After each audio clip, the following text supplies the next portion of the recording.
قال الله تعالى আল্লাহ তাআলা বলেন, দুনিয়ার মানুষদেরকে বলেন আল্লাহ তাআলা, আতাতু লিইবাদিস সালিহিন, আমি আমার গোলামদের জন্য, আমার পাগল গোলামদের জন্য এমন কিছু জান্নাতের মধ্যে সৃষ্টি করে রেখেছি, মা লা আইনুন রাত, পৃথিবীর কোন চোখ এরকম নেয়ামত দেখে না। দাড়ি পেকে গিয়েছে, বলেন তো কে কে চেয়েছেন তার দাড়িগুলো পাকক?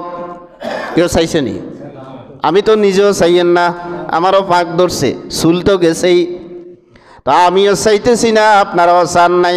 তারা বার্ধক্য উপনীত হয়েছে, যাদের দাড়ি পেকে গিয়েছে, বলেন তো কে কে চেয়েছেন তার দাড়িগুলো পাকক? কেউ চাইছেনি? আমি তো নিজেও চাইয়েন না, আমারও পাক ধরছে, চুল তো গেছেই, তা আমিও চাইতেছি না, আপনারাও চান নাই। কিন্তু জান্নাতে রব্বুল আলামিন যেইভাবে বান্দাদেরকে 30 বছরের যুবক করিয়া ঢুকাবে, এর থেকে 1 সেকেন্ড বয়সও বাড়বে না। মা তাশতাহি আনফুসুকুম বিহা ওয়া মা তাদউন, যা চাইবে তা কোথায় পাইবে? জোরে কয় না? বয়স কমবনি, বয়সের কোনো কমতি নাই, যৌবন কমবনি, ওষুধ খান লাগবনি, কিচ্ছু খান লাগতো না, 1 ফাইল 2 ফাইল কোনো দিকে যান লাগতো না। জান্নাতে আল্লাহ বয়সের যেই ফাইল দিয়ে ঢুকাইবেন, এই ফাইল অনন্তকাল শেষ, জোরে কোন শেষ হবে না। হযরত আবু হুরায়রার বর্ণনা, ইমামে বুখারী হাদিস নিয়েছেন 4769 নম্বর হাদিস। قال الله عز وجل وفي رواية قال الله تعالى, হাদিসে কুদসি। হাদিসে কুদসি হচ্ছে কথা হইল নবীর, ভাষ্য হলো আল্লাহর। قال الله تعالى, আল্লাহ তাআলা বলেন, দুনিয়ার মানুষদেরকে বলেন আল্লাহ তাআলা, আতাতু লিইবাদিস সালিহিন, আমি আমার গোলামদের জন্য, আমার পাগল গোলামদের জন্য এমন কিছু জান্নাতের মধ্যে সৃষ্টি করে রেখেছি, মা লা আইনুন রাত, পৃথিবীর কোন চোখ এরকম নেয়ামত দেখে নাই। সুবহানাল্লাহ, জোরে।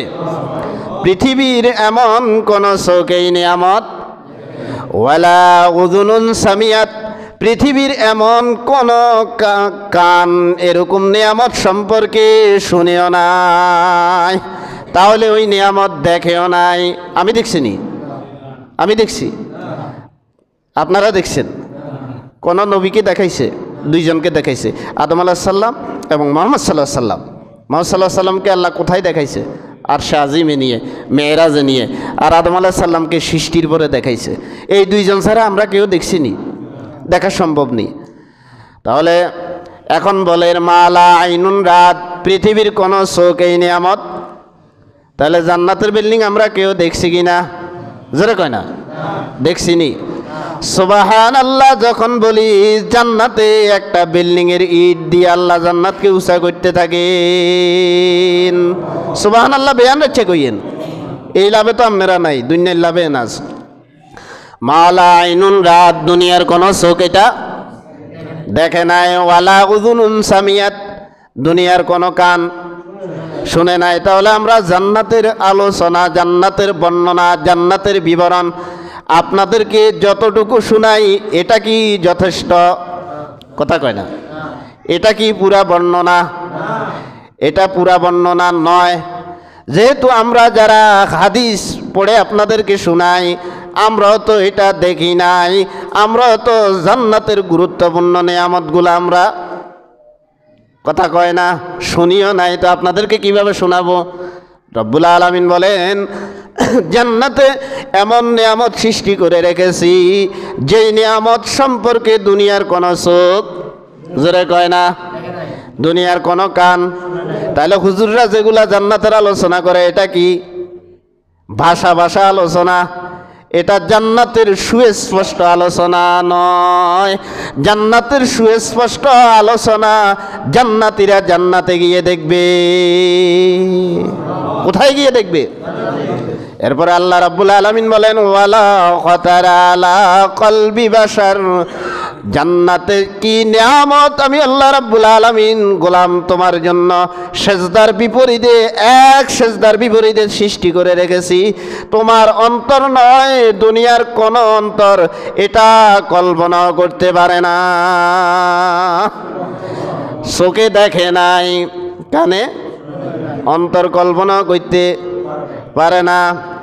ও যুবক ভাইরা, হাদিস শরীফের ভিতরে এসছে যৌবনের বয়সটা যারা কন্ট্রোল করতে পারবে, তো এখন জান্নাতে গিয়ে সেই তার স্ত্রীর পরেও জান্নাতের বাগানে যখন আস্তে আস্তে একলা একলা ঘুরবে, সেই মনে করবে যদি আল্লাহ পাক জান্নাতের আপেলের মধ্যে থেকে আমার একজন বান্ধবী আল্লাহ সৃষ্টি করে দিত, তো আল্লাহ রাব্বুল আলামিন তার দিলে ইলহাম নাজিল করবেন, ও জান্নাতি, জান্নাতের আপেলটা তুমি একটু ছিঁড়ে যখন জান্নাতের আপেলটা ছিঁড়িয়া খাওয়ার জন্য এক কামড় দিবে, ওখান থেকে আল্লাহ রাব্বুল আলামিন রূপবতী একজন গার্লফ্রেন্ড সৃষ্টি করে দিবেন। ওয়ালা খতার আলা কলবি বাশার, দুনিয়ার কোন অন্তর এটা কল্পনা। এরপরেও কেন আই লাভ ইউ রাতের 12টা বাজ থেকে শুরু করিয়া ফজর পর্যন্ত আই লাভ ইউ থাকে, আবার মোবাইলে সুমা দিতে দিতে হুজুর আপনি কেমনে জানেন? বোধ সুমার আওয়াজ আমি এখান দিয়া এশারের সময় আসতে রাস্তার কোণে কোণে বসিয়া দেখি মোবাইলে কয় তুই একটা সুমা, তুমি একটা সুমা দাও। কিরে পাগল, তুই এখান থেকে সুমা দিবি,